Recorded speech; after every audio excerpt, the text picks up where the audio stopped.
Hello and welcome to another Wednesday vlog.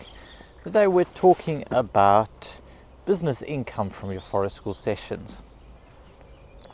Now if you're running forest schools as a business, then and you aren't quite making the revenue that you need to, it's basically there are only two things that you can change.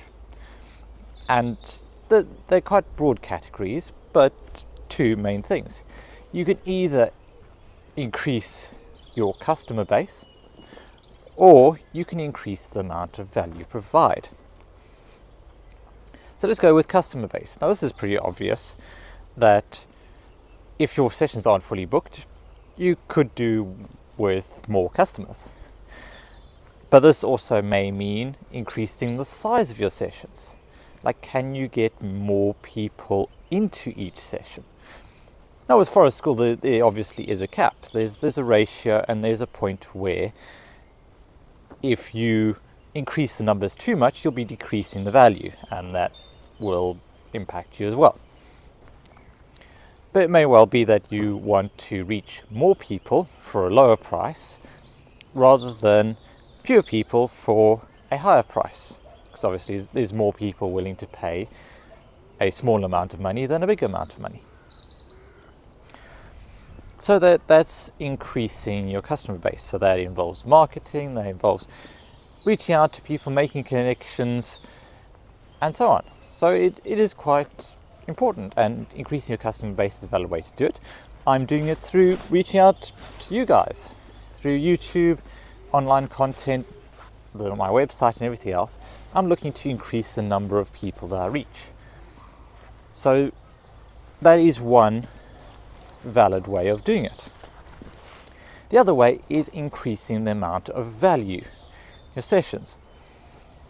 And you may ask, well, how does this increase the amount of revenue? Well, first of all, increase the amount of value may well help you with other problem. May well help you get more customers in. But really, value allows you to either run different sessions or increase the price of the sessions you run.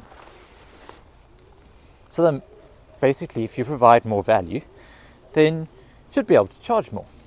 Now obviously there is a cap to this, and that will be determined in some ways by the market, by the amount of disposable income of your target audience. But people are willing to pay good money for things that they see a lot of value in. If you are offering something beyond the normal forest school, then you don't need to be charging the normal forest school rates.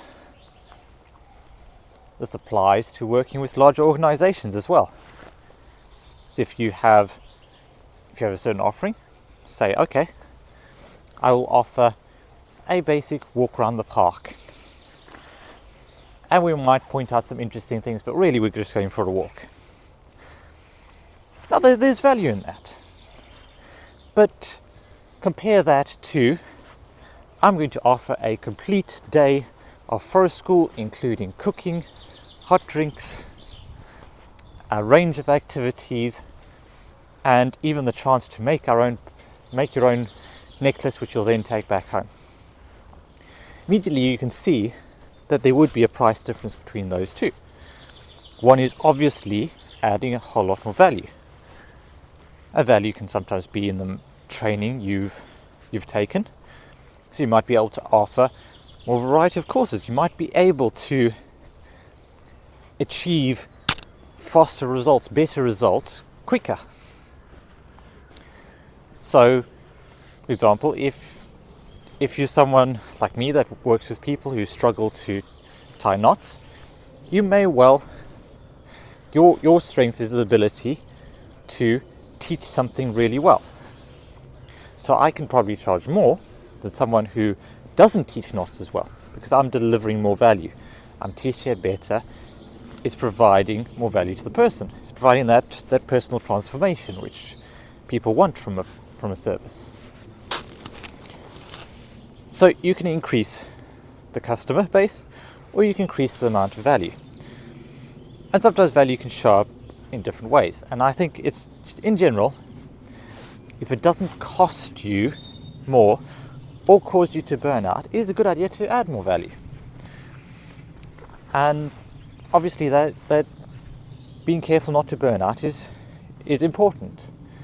But really treat every session as if you want to provide the most value possible. Because even if that session doesn't grow, you may well find opportunities opening up in different directions. So it's pretty simple in that way. Either increase the amount of customers or increase the amount of value per customer. But what if neither of those are an option? Well, the third thing you can do, as the one that nobody really wants to think about, is that you need to go do something else. You need to drop those sessions. Now, there may well come a time when you have things that are providing income enough that you can then set up sessions that don't earn as much income, but really to make it long term, to create longevity for your business, for your sessions, for yourself, to continue doing good work in the outdoors, you need to earn an income. And it's difficult, so you may well want to find a couple of funded projects that allow you to deliver things at a lower price point and then deliver massive amounts of value for that price. And that would be a good way to do it. As I said, there are only 3 levers to pull. Which lever you pull is up to you, but it's simple. Increase your customers, or increase the amount of value, or go find something else. And that's hard. That's hard. I'm looking at some of my sessions now going, okay, they are barely holding on, because there's fluctuations up and down at the current price point. I'm not really doing very well out of this. I'm not earning enough to be comfortable. So what are my options? Well, do I want to increase the number of customers?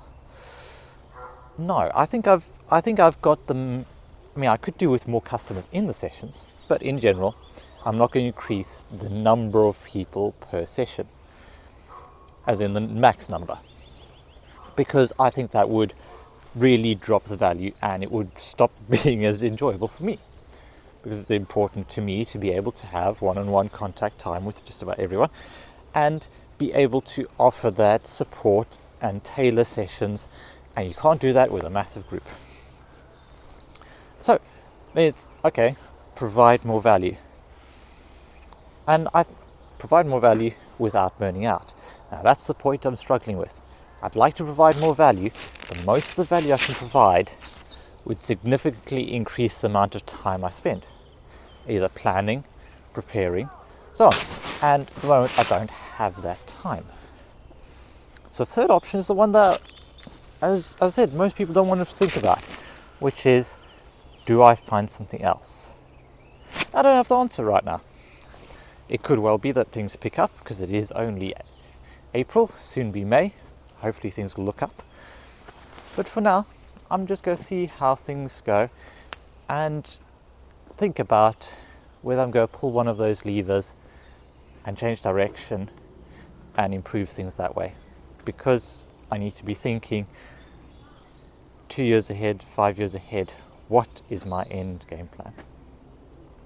Okay, I think I'll leave it there today. Thank you so much for listening and watching. Remember, you can find these episodes on the Bracken Outdoors podcast as well.